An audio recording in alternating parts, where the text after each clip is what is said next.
Hello दोस्तों, तो आज का हमारा टॉपिक है इलेक्ट्रोकेमिस्ट्री, ट्वेल्थ का one of the toughest chapter. Tough नहीं है ऐसा मिथ होता है, लेकिन एक चीज़ ध्यान में रखना, आपको नोट्स बनाने की ज़रूरत नहीं है। नोट्स क्या करिए, आप एनसीईआरटी को बार बार देखिए। अभी क्या है, एनसीईआरटी में कन्फ्यूजन रहता है, क्या चीज़ें दी गई हैं, सब जैसे लगता है मतलब कंजेस्टेड टाइप का रहता है ना, उसमें समझ नहीं आता। तो हमको एक शॉर्ट नोट्स की ज़रूरत पड़ती है। तो आप क्या करिए, जो जो चीज़ें आप भूलते हैं, ठीक है, जहाँ पे कप्पा वगैरह जो है, कंडक्टिविटी, कंडक्टेंस ये सब आएगा, वो सारे फार्मूले आप रख लेना, ठीक है। जैसे फैराडे लॉ में जो है नोट कर लेना। तो शॉर्ट नोट्स ऐसे बनाइए। और ये जो जो है 10-12 पन्ने का जो नोट्स बनाते, ये टोटल वेस्टफुल फुल है। तो आगे बढ़ते हैं इलेक्ट्रोकेमिस्ट्री। तो इसमें जो ऑब्जेक्टिव दिया गया है, हमको यही यही पढ़ना है, ठीक है। After studying this unit you will be able to, एक चीज़ ध्यान में रखना, ठीक है। ये सब सारी चीज़ें, electrochemical cell and differentiate between galvanic and electrolytic cell. तो क्या होता है गैल्वेनिक सेल, क्या होता है इलेक्ट्रोलिटिक सेल, क्या होता है इलेक्ट्रोकेमिकल सेल, ये सारे तीनों में कन्फ्यूजन बनी रहती है। तो सारे कन्फ्यूजन को हम दूर करेंगे। दूसरा क्या है, नर्स इक्वेशन। नर्स इक्वेशन के बारे में पढ़ेंगे, ठीक है। कैलकुलेटिंग द ईएमएफ, ईएमएफ कैसे निकाला जाता है। और क्या कहते हैं, define standard potential of the cell, कैसे स्टैंडर्ड पोटेंशियल निकाला जाता है, क्या होता है इलेक्ट्रोड पोटेंशियल, ये सारी चीज़ें। इलेक्ट्रोड पोटेंशियल किस किस चीज़ पे डिपेंड करती है, ये सारी चीज़ें। और क्या कहते हैं, तुम्हारा गिब्स फ्री एनर्जी क्या होता है, ठीक है। तुम्हारा जो है सेल रिएक्शन इक्विलिब्रियम के टाइम पे कैसे कि जो है तुम्हारा इलेक्ट्रोड जो है पोटेंशियल जीरो हो जाता है, ये सारी चीज़ें जो है ध्यान में रख के चलेंगे। और क्या कहते हैं, कंडक्टिविटी क्या होती है, रेजिस्टिविटी क्या होती है, और कंडक्टिविटी को डिनोट कैसे करते हैं, मोलर कंडक्टिविटी क्या होती है, और क्या है आयनिक और इलेक्ट्रॉनिक कंडक्टिविटी, ये सारी क्या है, ये इन सब चीज़ों में क्या है डिफ्रेंशिएट करेंगे।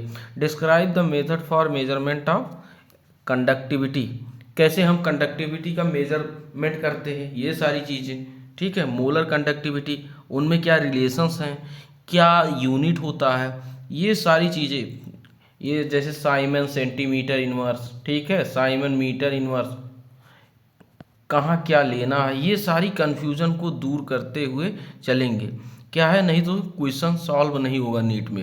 एज अ बोर्ड के पॉइंट ऑफ व्यू से भी देख सकते हैं, नीट के जेई के भी, ठीक है, तीनों इसमें जो है समराइज हो जाएगा। और क्या है आपका, justify the variation conductivity and molar conductivity of solution with change in their concentration. Molar conductivity, zero concentration और इनफाइनाइट डाइल्यूशन। क्या है आपका कंसंट्रेशन जब एकदम जीरो कर देंगे, कंसंट्रेशन अगर आप जीरो कर देते हैं, ठीक है, इसी को कहते हैं इनफाइनाइट डाइल्यूशन। ये सारी चीज़ें ध्यान में रख के चलेंगे। मतलब जितनी भी चीज़ें हैं, पहले हम तो जान तो लें, मतलब ओवरव्यू तो ले लें, क्या है चैप्टर में क्या पढ़ना है, कोहरलास लॉ क्या होता है, ठीक है। ये मेनली वीक इलेक्ट्रोलाइट मतलब मोलर कंडक्टिविटी निकालने के लिए किया जाता है, किसके लिए, वीक के लिए।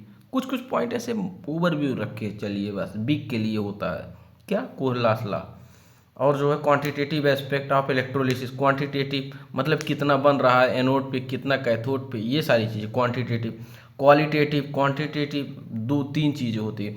और बैटरीज होती हैं, प्राइमरी और सेकेंडरी, करोजन, ये सारी चीज़ें पढ़ना है। बैटरीज में प्राइमरी कोई रिचार्जेबल होता है, कोई नॉन रिचार्जेबल होता है, जैसे कि तुम्हारा निप्पो पोका आता है, ठीक है, एवर रेडी का जो रिमोट में लगाते हैं, ठीक है, जो पहले रेडियो में लगाते थे, ये सारी चीज़ें जो है उसको चार्ज नहीं करना पड़ता, लेकिन इन्वर्टर की बैटरी चार्ज करना पड़ता। ये सारी बैटरी जो है हम ध्यान में रख के चलेंगे। अभी क्या है, ये सब कुछ जो है ओवरव्यू माइंड में रख के चलिए। अब जैसे 2-3 स्लॉट में ख़त्म करेंगे, मेन जो है 20-20 30-30 मिनट का लेक्चर रहेगा, ठीक है।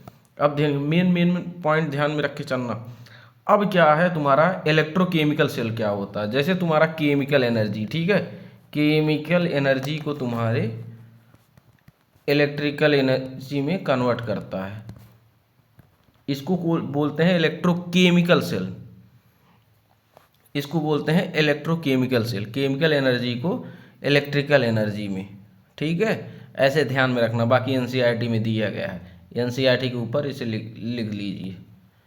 और क्या है, इलेक्ट्रोकेमिकल सेल हो गया। इसमें क्या होता है, रिडॉक्स रिएक्शन होता है। रिडॉक्स रिएक्शन आपस में केमिकल रिएक्शन होता है कि उस केमिकल रिएक्शन को रिडॉक्स रिएक्शन बोलते हैं। वही रिडॉक्स रिएक्शन से हमें एनर्जी मिलती है, वही इलेक्ट्रिसिटी में हम यूज करते हैं, ध्यान में रखना। और ऐसा इलेक्ट्रोकेमिकल सेल जिसमें जिंक और कॉपर का एनोड कैथोड यूज किया जाता है, जैसे तुम्हारा एनोड जो होता है वो जिंक का यूज होता है, ठीक है, और कैथोड जो है कॉपर का होता है, इसी को बोलते हैं, ऐसे इलेक्ट्रोकेमिकल सेल्स को क्या बोलते हैं, डैनियल सेल, ध्यान में रखना है, डैनियल सेल, ठीक है, या गैल्वेनिक सेल, कुछ भी बोल सकते हैं। अगर इसका वोल्टेज जो इलेक्ट्रिक पोटेंशियल है तुम्हारा अगर 1.1 वोल्ट है, यही डैनियल सेल का या गैल्वेनिक सेल का, इसको क्या कहते हैं, वोल्टेइक सेल भी बोल सकते हैं, ध्यान में रखना। अब क्या है, इसमें दिया क्या गया है, एनसीईआरटी में दिया क्या गया है। और जो है, हाँ एक चीज़ और ध्यान में रखिए, ये है इलेक्ट्रोकेमिकल सेल। इलेक्ट्रोलिटिक सेल क्या होता है, जो कि तुम्हारा इलेक्ट्रिकल एनर्जी को केमिकल एनर्जी में कन्वर्ट कर दे, सिंपल सी बात है, ध्यान में रखना। क्या हो गया हमारा, देखो कंफ्यूजन क्या है, electrochemical cell, Daniell cell, galvanic cell, voltaic cell, electrolytic cell, चारों में कंफ्यूजन दूर होना चाहिए। अगर दूर ना हुआ हो तो ये जो है पीछे करके एक बार फिर से देख लीजिए, ठीक है। चलते हैं आगे। अब क्या है सॉल्यूशन, इसमें क्या है, जिंक का हो रहा है ऑक्सीडेशन, ध्यान में रखना, ऐसा ये रिडॉक्स रिएक्शन है एक तरह का। जिंक का क्या हो रहा है, ऑक्सीडेशन, और कॉपर का क्या हो रहा है, रिडक्शन, ठीक है, देख रहे हैं ना, वही चीज़ें हो रही हैं। अब आगे चलते हैं। आगे इसमें क्या है, Daniell cell having electrodes of zinc and copper, वही चीज़ जो बताए थे सेम वही दिया गया है। अब इसमें क्या हो रहा है, ध्यान में रखना, अगर तुम्हारा जो है इलेक्ट्रोड पोटेंशियल जो भी है, वोल्टेज पोटेंशियल डिफरेंस अगर जो है 1.1 वोल्ट के से कम है एक्सटर्नली, ठीक है, तो क्या होगा, इलेक्ट्रॉन जो है जिंक से क्या कहते हैं, कॉपर की ओर जाएगा, ठीक है, जिंक से कॉपर की ओर। और एक चीज़ ध्यान में रख के चलिए, क्या है, इलेक्ट्रॉन के अपोजिट क्या करंट जो है बहता है जो है, तो इसमें यही हो रहा है, जिंक जो है डिजॉल्व हो रहा है और जिंक का ऑक्सीडेशन होगा, जिंक का ऑक्सीडेशन होगा। एक चीज़ ये भी ध्यान में रख के चलिए कि एनोड पे हमेशा ऑक्सीडेशन होता है, एनोड पे हमेशा ऑक्सीडेशन होता है और कैथोड पे हमेशा रिडक्शन होता है। ये तो कॉमन चीज़ है, सभी को पता रहती है, ये तो यही पता, ये पता है ना, जिंक का जो है इलेक्ट्रॉन रिलीज कर रहा है, यहाँ से जा रहा है राइट साइड में, यहाँ से इलेक्ट्रॉन देख रहे हैं, यहाँ से जा रहा है राइट साइड में। एक मिनट देख ले यार, ऑन है कि नहीं, हाँ ऑन है, ठीक है। तो एक्सटर्नली जो है ये बाहर बाहर ऐसे चला जा रहा है इलेक्ट्रॉन, और क्या कहते हैं, इलेक्ट्रॉन के अपोजिट में करंट जा रहा है। अगर ये तुम्हारा एक्सटर्नल जो है वोल्ट जो है पोटेंशियल जो है ये इससे कम है 1.1 से, तो ऐसे जाएगा। अगर 1.1 से ज़्यादा है तो उल्टा जाएगा, ये इलेक्ट्रॉन देख रहे हैं इधर से जा रहा, तो करंट इधर से बह रहा, मतलब जो है जिंक इससे जो है कॉपर की ओर। ये क्वेश्चन आ सकता है, ध्यान में रख के चलिए। और क्या, जो तुम्हारा साल्ट ब्रिज है, इसमें क्या होता है, ये जिंक आयन जब जमा होने लगते हैं इसमें क्या कहते हैं, तो साल्ट ब्रिज इसको इलेक्ट्रिकल न्यूट्रलिटी प्रोवाइड करने के लिए जो है लगाया जाता है, ताकि जो है करंट का फ्लो बरकरार रहे, लगातार बेहतर, नहीं तो जिंक आयन इसमें जमा होने लगेंगे तो करंट का फ्लो रुक जाएगा। और एनोड का ऑक्सीडेशन होता है, जिंक की रॉड जो है पतली होती चली जाएगी और कॉपर की रॉड मोटी होती चली जाएगी। अब गैल्वेनिक सेल में आ जाते हैं। गैल्वेनिक सेल वही है, तुम्हारा जिंक और कॉपर का यूज हो रहा है, एक ऑक्सीडेशन हो रहा है, एक रिडक्शन, एक तरह का जो है तुम्हारा रिडॉक्स रिएक्शन है। यही केमिकल रिएक्शन होकर आपको एनर्जी प्रोवाइड करती है।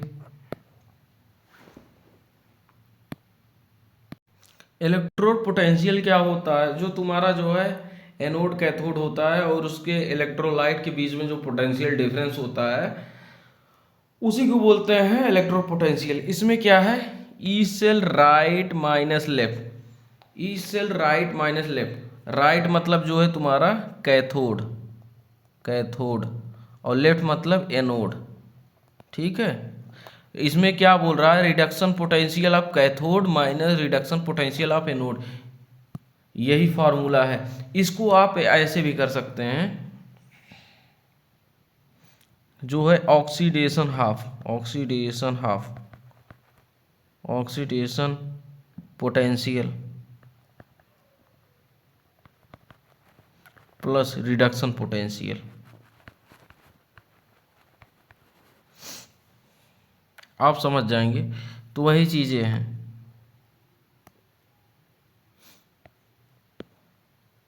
Measurement of electrode potential hydrogen की रिस्पेक्ट में। और एक चीज़ ध्यान में रखना, जो तुम्हारा स्टैंडर्ड रिडक्शन पोटेंशियल होता है, standard reduction potential, standard reduction potential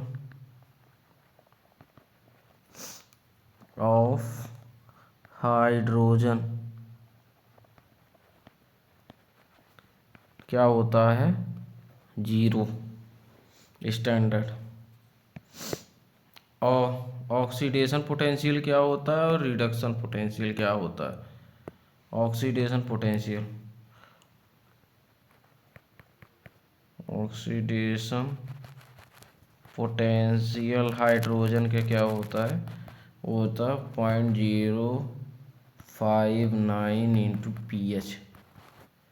और यही रिडक्शन पोटेंशियल में क्या होगा, माइनस, रिडक्शन पोटेंशियल में होगा माइनस 0.059 इंटू pH, इसी में माइनस लग जाएगा बस।